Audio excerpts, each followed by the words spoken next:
नमस्कार, स्वागत है आप सभी का। न्यूज वन इंडिया देख रहे हैं आप और मैं हूं आपके साथ कृतिका। बुलेटिन की शुरुआत बड़ी खबर के साथ करेंगे सोनभद्र से, जहां पर एक बार फिर से न्यूज वन इंडिया की खबर का बड़ा असर हुआ है। बालू खदानों की खबर न्यूज वन इंडिया ने दिखाई थी, जिसके बाद में अब डीएम वहां मौके पर पहुंचे हैं और छापा मारते हुए नजर आए हैं। डीएम चंद्र विजय सिंह के नेतृत्व में ये छापेमारी की गई है, जहां पर आपको बता दें कि भारी संख्या में इस वक्त पुलिस बल भी वहां पर मौजूद है। मानकों के विपरीत और पोकलेन मशीनों से यहां पर बालू का खनन किया जा रहा था लगातार। कमिश्नर विंध्याचल मंडल ने भी इस पूरे मामले को लेकर अवैध खनन की पूरी रिपोर्ट मांगी है। 24 घंटे के अंदर शासन के निर्देश पर ये अवैध खनन की रिपोर्ट मांगी गई है। न्यूज वन इंडिया ने इस खबर को सबसे पहले सबसे ज्यादा प्रमुखता के साथ दिखाया, जिसके बाद में अब यह बड़ा असर हुआ है।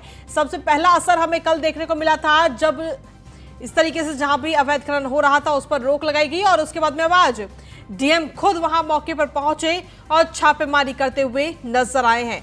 यहां पर मानकों के विपरीत और पोकलेन मशीनों से लगातार बालू का खनन हो रहा था। सबसे पहले न्यूज वन इंडिया ने इस खबर को प्रमुखता से दिखाया था, जिसके बाद में कहीं ना कहीं लखनऊ से लेकर सोनभद्र तक हड़कंप मच गया और अब बालू खदानों पर डीएम ने छापा मारा है। डीएम चंद्र विजय सिंह के नेतृत्व में यह छापेमारी की गई।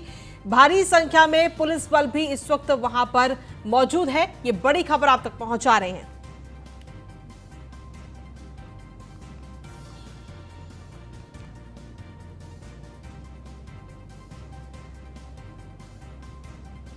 अधिक जानकारी के साथ संवाददाता संतोष मिश्रा इस वक्त जुड़ गए हैं। लगातार सीधा उन्हीं का रुख करते हैं। संतोष, देखिए, हम लगातार इस खबर को प्रमुखता के साथ दिखा रहे हैं और अब प्रमुखता के साथ जब ये खबर दिखाई गई न्यूज वन इंडिया पर, तो लखनऊ से लेकर सोनभद्र तक हड़कंप मच गया और अब खुद डीएम इस वक्त एक्टिव मोड में नजर आ रहे हैं। डीएम खुद बालू के खदानों पर पहुंचे और छापेमारी करते हुए नजर आए। ताजा अपडेट क्या कुछ है संतोष? जी, मैं बता दूं कृतिका के ये हमारे न्यूज ऑन इंडिया चैनल का ही पूरा असर है, जो कि हमारे न्यूज ऑन इंडिया चैनल ने लगातार ये कई दिनों से खबर चला रहा है, जी। जिसके एवज में यहाँ पे बराबर हमेशा शिकायत मिलती थी कि अवैध खनन किया जा रहा है, मानक के विपरीत खनन किया जा रहा है, एनजीटी के धज्जियां उड़ाई जा रही हैं और सेंचुरी एरिया में भी खनन किया जा रहा है और बड़े बड़े पोकलन मशीनों से भी खनन किया जा रहा है। और हम लोग ग्राउंड रिपोर्ट पे जाके, ग्राउंड जीरो पे भी जाके हम लोग खनन क्षेत्र में जाके वहाँ पे देखे, जी। तो वहाँ पे बड़े बड़े माफिया अस्तित्व के लोग जो है कि गन लेके बंदूक लेके खड़े थे, जो कि वहाँ पे आम आदमी की कोई भी और वहाँ पे घुसने की या कोई मीडिया कर्मी की घुसने की हिम्मत नहीं होती है। अगर कोई घुसता भी है तो उसका कैमरा छीन लिया जाता है, उसके साथ व्यवस्था की जाती है। लेकिन इसके बावजूद भी हम लोग किसी प्रकार अपनी जान को बचा के वहाँ पे हम लोग गए और ग्राउंड जीरो से हम लोग खबर की है और हमारे एक्सिक्यूटिव डायरेक्टर मनीष पांडे जी हमारे साथ गए हुए थे, जो कि हम लोग ने खबर को उठाया और प्रमुखता से चलाया। उसके वो जब मैं बता दूं पूरी कार्रवाई जो है कि न्यूज इंडिया की जब खबर चली है, तो यहाँ से लेकर लखनऊ तक पूरा हलचल मच गई है। हर विभाग के अधिकारी इस खबर को संज्ञान में लेते हुए इसके जांच के आदेश दे दिए हैं। यहाँ तक कि कल कमिश्नर मिर्जापुर ने भी योगेश्वर मिश्रा वहाँ पे भी उन्होंने कल एक प्रेस नोट जारी किया है और बेकायदा ये कहा गया है कि अगर 24 घंटे के अंदर मुझे खनन की विस्तृत पूरी रिपोर्ट चाहिए, अगर नहीं होती है तो मैं खुद आके जांच करूंगा।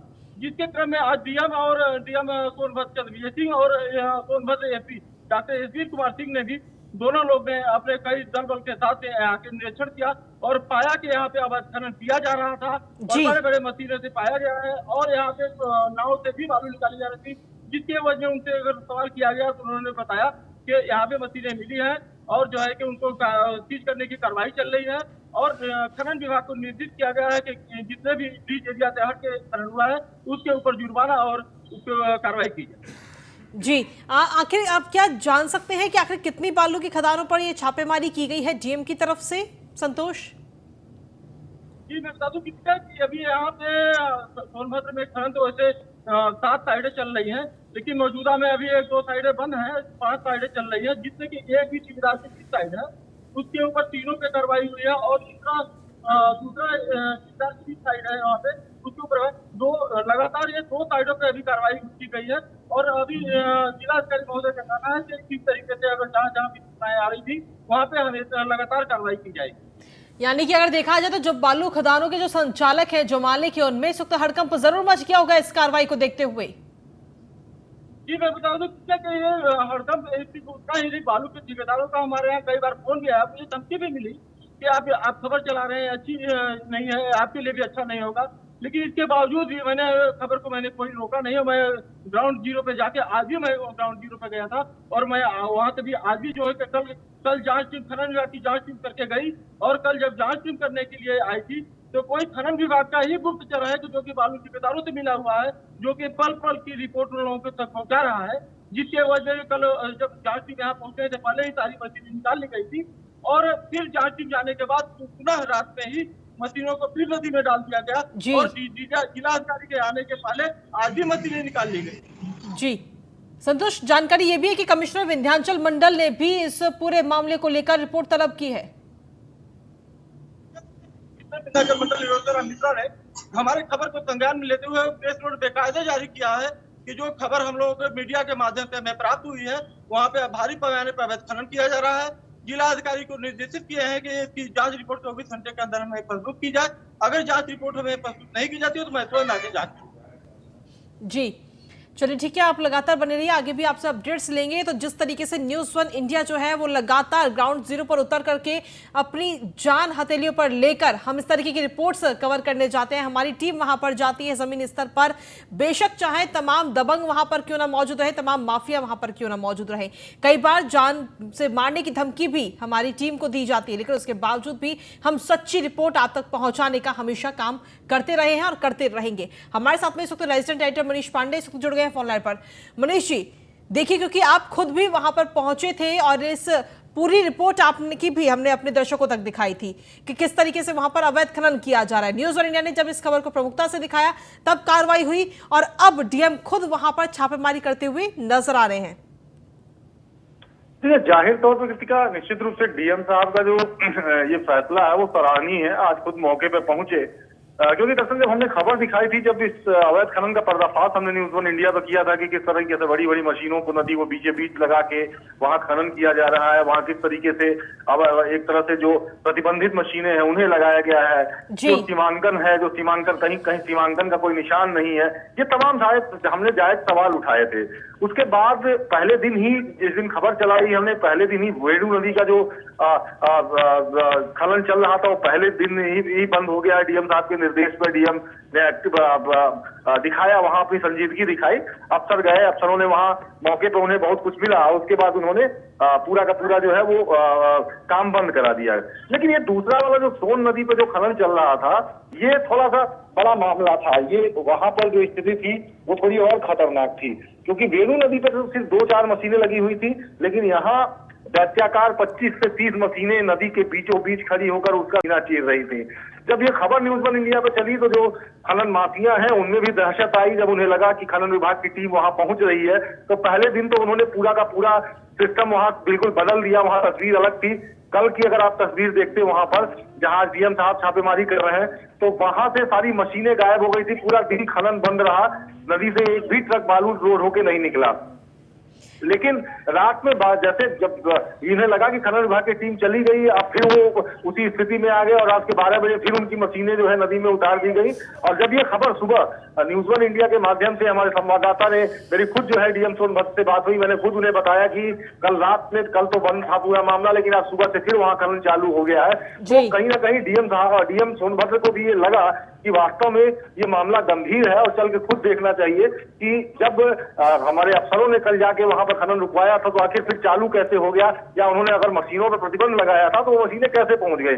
लिहाजा आज उन्होंने संजीदगी दिखाते हुए चंद्रविजय सिंह खुद मौके पर पहुंचे हैं, वो खुद जाके ग्राउंड पर चेक कर रहे हैं, खुद देख रहे हैं कि जो मशीनें हैं लगाई गई हैं वो प्रतिबंधित है अथवा नहीं, जो खनन है वो मानक के अनुरूप है या नहीं, जो सीमांकन उसका किया गया था वो सीमांकन सही है कि नहीं, उसके बाहर कोई खनन हो रहा है कि नहीं। तो पूरा अमला है, पूरे जिले का अमला है, आप यूं कह लीजिए। 25 से 30 गाड़ियां पहुंची हैं वहां पर, पूरा पुलिस फोर्स है, पूरा पुलिस बल है कि कोशिश है कि कम से कम आज इस मामले में उम्मीद है हमें कि हो सकता है कोई ठोस कार्रवाई की जाए, और आज हो सकता है कि इस कार्रवाई के बाद जो खनन माफिया हैं उनके कुछ हौसले पस्त हो। बिल्कुल, हौसले तो पस्त होंगे ही इस बड़ी कार्रवाई से, लेकिन साथ ही अगर देखा जाए तो कमिश्नर विंध्याचल मंडल ने भी इस पूरे मामले को लेकर, जो ये अवैध खनन पूरा मामला सामने आया है, उसको लेकर रिपोर्ट मांगी है। देखिए, कमिश्नर विंध्याचल मंडल जो है योगेश्वर राम मिश्रा, वो भी काफी इन सब मामलों में गंभीर हैं। वो उन्होंने देखा है, वो डीएम बनारस भी रहे हैं, उन्हें आसपास के बहुत सारे जिले हैं जी, जहां जहां जहां जहां पर वो रहे, उन्हें उस मामले की गंभीरता मालूम है। उन्हें मालूम है कि किस तरीके से वहां पर ये मामला गंभीर है और किस तरीके से वहां पर खनन माफिया सक्रिय होते हैं। लिहाजा उन्हें ये पता है, उन्हें ये समझ में आ गया है कि कम से कम जो वहां पे जो खनन माफिया है वो किस हद तक जा सकते हैं, क्या स्थिति है और किस तरीके से वो वहां का जो खनन का है, जो प्राकृतिक संसाधन है उसका दोहन करते हैं। तो उन्होंने पूरे मामले में रिपोर्ट तलब की और जाहिर तौर पर जब डीएम भी इस मामले में एक्टिव हो गए थे और कमिश्नर भी एक्टिव हो गए, तो कार्यवाही तय मानी जा रही है कि अब दुगनी स्पीड से कार्यवाही होगी। लेकिन फिर भी आप अंदाजा लगाइए कि वो माफिया, वो खनन माफिया कितने किस तरीके के हैं, वो कितने उनकी पहुंच का अंदाजा लगाइए, उनकी ताकत का अंदाजा लगाइए कि एक दिन पहले निरीक्षण होता है, निरीक्षण के ठीक पहले उन्हें खबर कर दी जाती है, मशीनें हटा ली जाती हैं, फिर वो रातों रात मशीनें लगाते हैं और अंततः वहां पर जिलाधिकारी को जाना पड़ता है, डीएम को पहुंचना पड़ता है जी। तो उनके भी हौसले बड़े तगड़े हैं। उनको भी ये मालूम है कि कहीं ना कहीं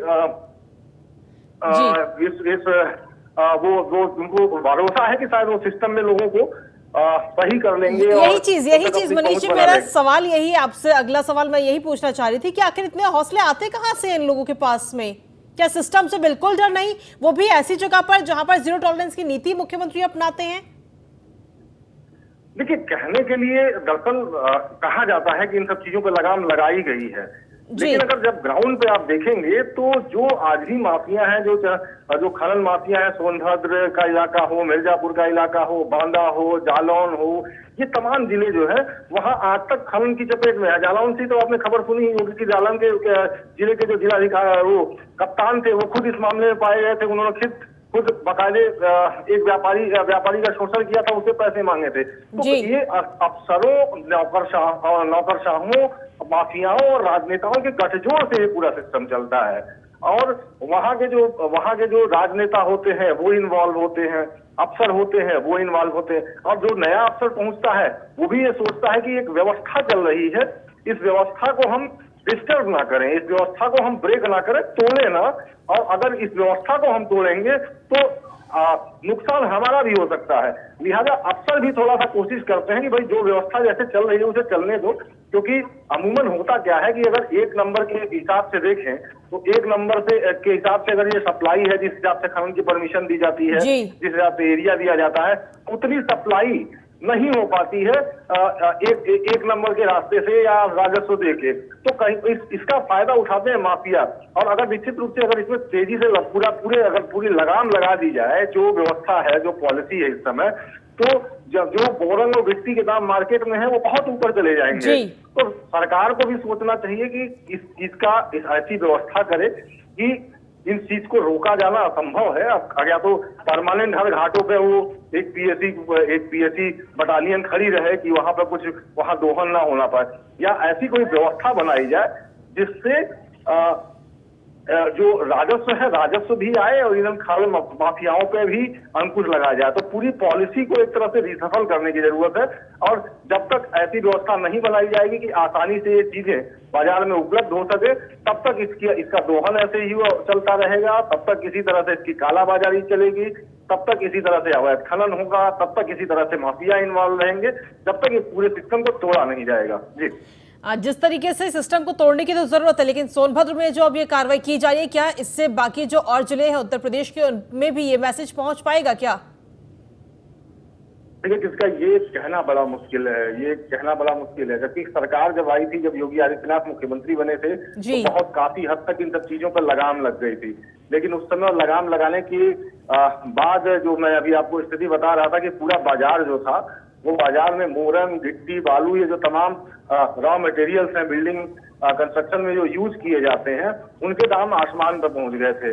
पूरी तरह से इस पर लगाम लगाई गई थी। लेकिन फिर धीरे धीरे उन्हें भी ये समझ में आने लगा कि अगर इस तरीके से पूरा का पूरा अगर सिस्टम बंद कर दिया जाएगा तो लोगों को परेशानी होगी, क्योंकि बीच के जो अफसर हैं और जो पॉलिसी मेकर्स हैं वो इन सब चीजों पे ध्यान नहीं देते, क्योंकि जो जी। पॉलिसीज पहले की बनी हुई हैं, जो बनाई गई हैं, जो व्यवस्था बनाई गई हुई है, उस हिसाब से चीजों को चलाना थोड़ा सा आसान नहीं है। हालांकि जो घाटों पे कैमरे लगवाए गए, कहा गया कि उसकी मॉनिटरिंग मुख्यालय होती है, लखनऊ मुख्यालय में मॉनिटरिंग होती है, लेकिन वो सब कुछ धरा का धरा रह गया। और जी। सोनभद्र की जो तस्वीर दिखाई है वो एक उदाहरण मात्र है। चाहे सोनभद्र हुआ, मिर्जापुर हुआ, बांदा हुआ, जालौन हुआ, झांसी हुआ, जहां जहां भी ऐसी स्थिति है, जहां जहां भी इस तरह की खदानें हैं, वहां ये व्यवस्था चल रही है। सिर्फ ये एक जगह की व्यवस्था नहीं। आज न्यूज वन इंडिया ने खबर दिखाई, हम लोग, हमारे रिपोर्टर पहुंचे वहां पर, हम पहुंचे, खुद हमारी टीम पहुंची, हमने तस्वीर दिखाई, मजबूर किया, तब जाके ये कार्रवाई हो रही जी। है। नहीं तो अभी तमाम जिलों में खेल चल रहा है, और जी। अगर इसे रोकना है तो मुख्य, जब तक शासन स्तर पर, जब तक सरकारी स्तर पर कोई व्यवस्था नहीं बनाई जाएगी, तब तक इस चीजों पर लगाम लगा पाना मुश्किल है। बिल्कुल, चलिए बहुत बहुत शुक्रिया मनीष जी तमाम जानकारी देने के लिए, और संतोष आपका भी बहुत बहुत शुक्रिया तमाम जानकारी और अपडेट्स देने के लिए।